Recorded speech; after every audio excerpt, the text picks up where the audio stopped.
पूर्ण pro कबड्डीचा analysis करतो sir, तर आपल्याला हरियाणाचे प्लेयर जास्त बघायला भेटतात, त्या मानाने आपले महाराष्ट्राचे प्लेयर कमी असतात. कबड्डी हरियाणाची आणि महाराष्ट्राची यामध्ये काय डिफरन्स आहे?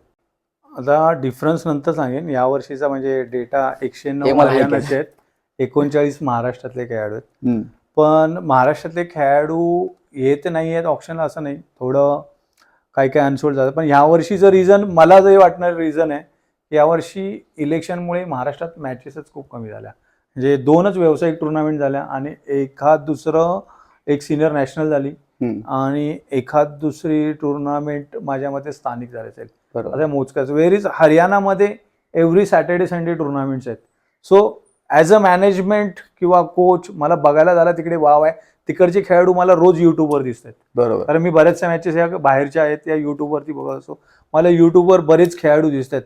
वेरीज माझा महाराष्ट्रातला खेळाडू मला हार्डली बघायला मिळतोय. कुठेतरी